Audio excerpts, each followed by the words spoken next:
Well, let's get to the details now. Businessman Ibrahim Mahama has more trouble on his hands. He's been issued a 2-week ultimatum to pay all monies it owes the state. This is due to the failure of his companies MDG Limited and Holman Builders Ghana Limited to follow the agreed settlement plan for the last 2 months. Mr. Mahama has for the past week been interrogated by the Economic and Organized Crimes Office for issuance of 44 dark checks to the GRA as payment for import duties.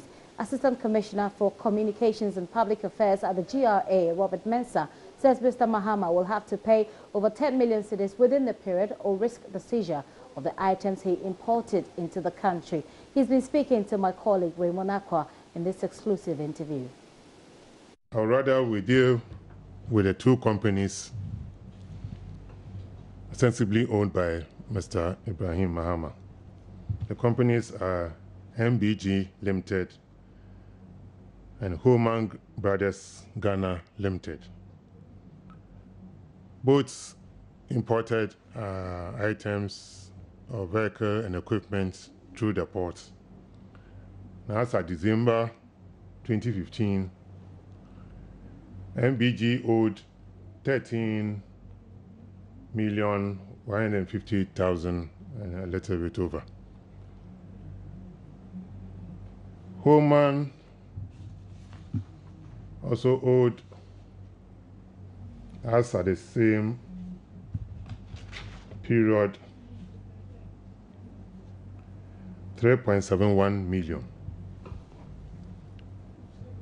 Checks were issued and they were dishonored. Apparently, they had been blocked by their respective banks. So GRA contacted them, drew their attention, and got into discussions to get the revenue redeemed. Okay, hold on for me a second on this particular one. Are they 44 checks, or it's unclear the number of checks the 2 companies issued to you? I can confirm that number of 44 checks. How many do you know as GRA? I can't give you that figure. I don't have that information on hand.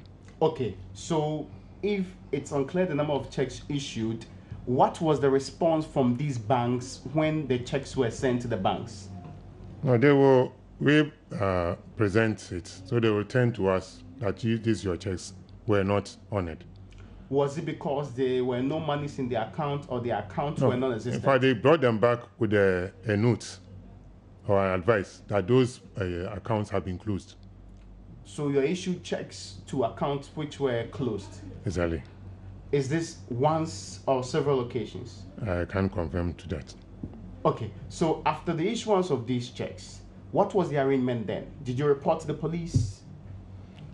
We have our internal mechanisms for redeeming this, and there are so many forms under the law for customs or for GRA to redeem taxes in as far as some untoward things have been done or some checks have been dishonored and what have you. Okay, so but are your procedures also mindful of the fact that Section 313 of the Criminal and Other Offences Act stipulates that the issuance of a dishonored check is a criminal offense? Yes, we are aware of that. We also make efforts to take back our money, and thereafter, if you have to refer, we refer. Once you send such a person to the police, it takes on another dimension. First, let's secure our revenue, and thereafter, we'll deal with other aspects. I'll tell you, for instance, somebody smuggles. Mm-hmm. You catch a smuggler, you arrest the goods. You can let the smuggler pay the duties and penalties. You can also even prosecute. Sometimes you may have to weigh the pros and cons of the whole thing, collect your revenue, take your tax penalties, and then let the smuggler also take care of his own other losses. You wouldn't want to bring every smuggler you arrest to the courts. Okay. Ours is principally a revenue collecting agency, but in certain instances we have sent entities, individuals to court to resume our revenue. In which years, in which specific year, were these companies issuing these checks to you? We were in 2015. 2015. Sure. So then what you did was, let's sit and have an arrangement of alternative payment. Sure. So did they now issue fresh checks after 2015? No. What happened was, with the new arrangements, we did what we call rescheduling. And by rescheduling, we look at your level of indebtedness, we break them into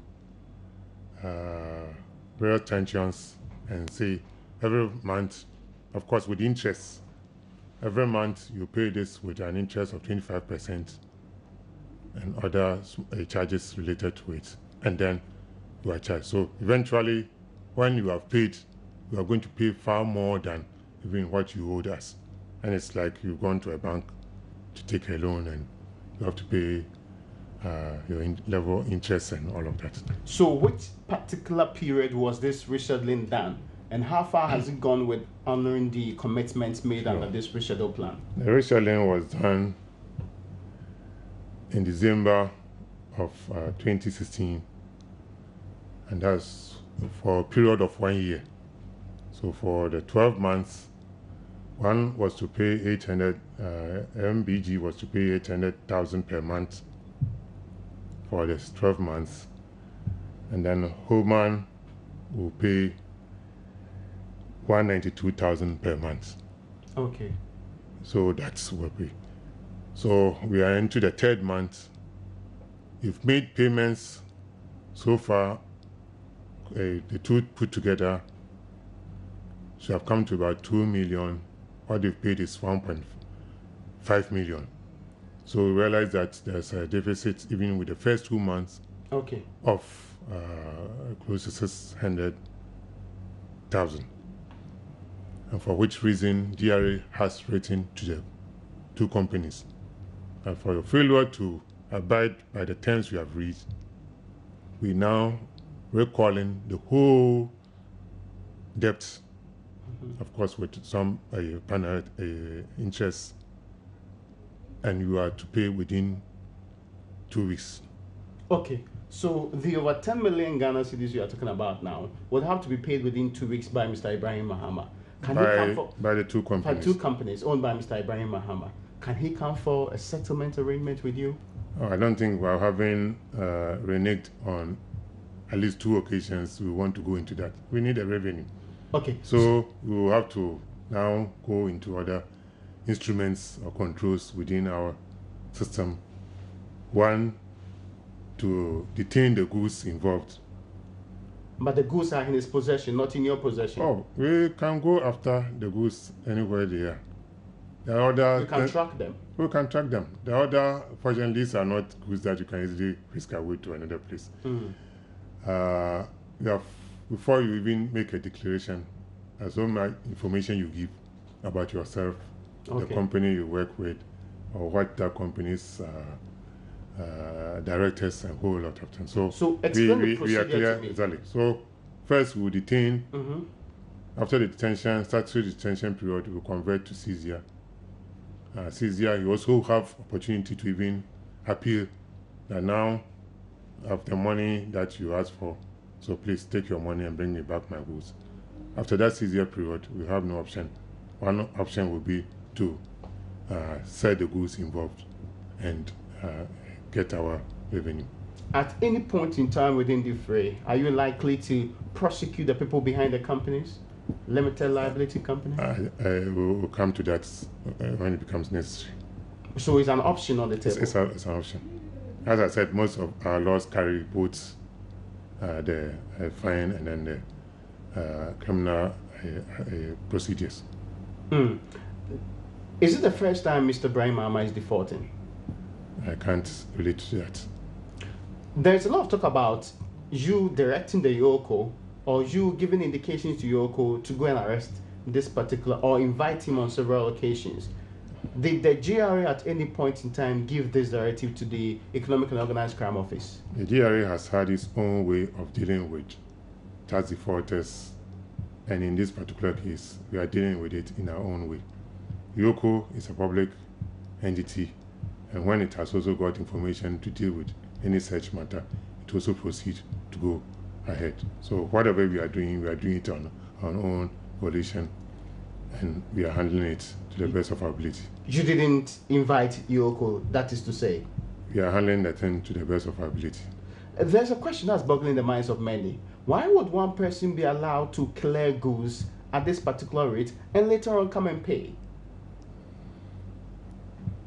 We have a way of profiling companies, and they will not be the first company ever to avail themselves with exemptions, with payment system, and so many other instruments. The most important thing is that once you have had that facility, you must make good. And if you do not make good, we will have to apply the law to come for our revenue. The other understanding we also have is that, I mean, this is not the first time this has happened. And over the years, especially during the period of the previous government, this was a frequent engagement. How true is this? I can't relate to that argument.